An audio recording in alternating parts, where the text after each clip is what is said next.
kurang dibahas ya. Mengendalikan keinginan-keinginan itu kunci bahagiaan. Sebab bagaimanapun, berapapun hartamu, kalau keinginanmu tidak dikendalikan, tidak akan pernah cukup. Ketika Anda punya uang 10 triliun, cukup enggak? Ya. Enggak tahu. Saya nanya, apa keinginanmu? Tidak terbatas mungkin. Ya kalau Anda ingin beli Pulau Bali, ya nggak cukup dong. Atau Anda ingin punya istri 4, yang satu istri diberikan istana, ya kan, bikin pabrik semuanya, ya nggak cukup juga. Nah, sejak kapan keinginan itu muncul? Waktu kita lahir, ini psikologi anak-anak, kan belum punya keinginan. Rasa takut saja kan baru muncul tahapan awal, kan dengar suara yang keras, melihat wajah yang asing, itu aja kan baru aja. Ya, cenderung pada jenisnya itu kan di belakangan kalau sudah masa puber kan. Ya. Nah, keinginan ini sendiri sesungguhnya tidak semulus itu. Kita ingin mengontrol, ya, mengendalikan keinginan, tapi seringkali keinginan itu muncul dipaksa. Siapa yang memaksa?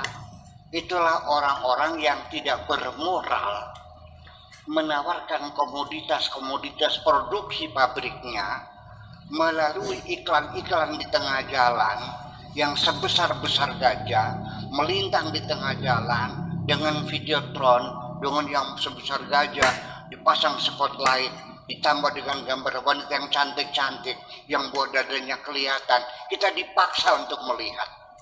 Dari situ lalu kita ingin. Itu kan untuk membangunkan keinginan Anda. Betul. Apakah advertensi periklanan tidak perlu ditertibkan? Yang mengganggu kenyamanan kota. Ada nggak penertibannya undang-undangnya? Belum kan? Belum terpikir kan? Nah kita juga sama.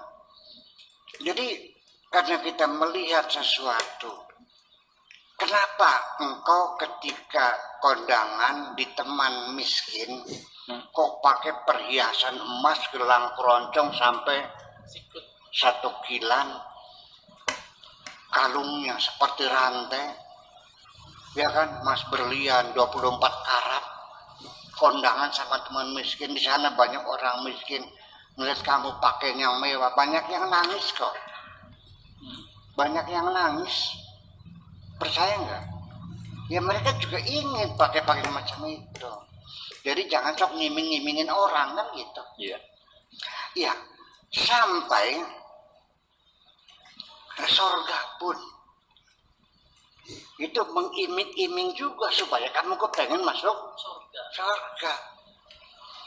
Ketika sesuatu kelezatan yang kau inginkan dalam ketetapan agama dilarang, supaya engkau bisa meninggalkan kelezatan yang kau inginkan di dunia, engkau diiming-iming dengan kelezatan di surga kok. Sadar nggak? Bagi orang-orang yang pemabuk minuman keras, dan itu ternyata dilarang, supaya mereka teguh hatinya meninggalkan alkohol, meninggalkan minuman keras, dijanjikan di alam Al-Quran bahwa di surga juga banyak arak kok. Anda yang suka melacur, yang suka cari cewek di setiap saat tempat, dilarang oleh Tuhan, jangan melacur berzina. Nanti kusiapkan bidadari yang cantik-cantik. Kenapa demikian? Supaya kamu mampu untuk meninggalkan larangan itu. Ini psikologi semacam itu. Nah makanya jadi itu tidak mudah mengelola, ya, merawat keinginan semacam itu. Ya, berawal dari melihat dulu, lalu muncul keinginan. Semua orang berbuat apapun itu didorong oleh keinginan. Jadi yang muncul keinginan dulu, bukan perbuatan dulu. Makanya innama amruhu idza aroda, ketika berkeinginan baru kun fayakun, baru Allah menetapkan terjadi sesuatu. Jadi yang pertama adalah keinginan tuh sejak awal mesti dikontrol. Satu, supaya hidup kita ini murah meriah, nyaman dan enak dijalani, cobalah keinginan itu satu, ya, dibatasi. Dua, berdasarkan skala prioritas dan standar yang paling minim supaya nyaman. Standar paling rendah, saya ulang lagi, perlu kawin nggak? Jadi yang kita inginkan apa yang kita butuhkan, bukan yang kita inginkan. Kalau ingin terlalu banyak, yang kita butuhkan aja.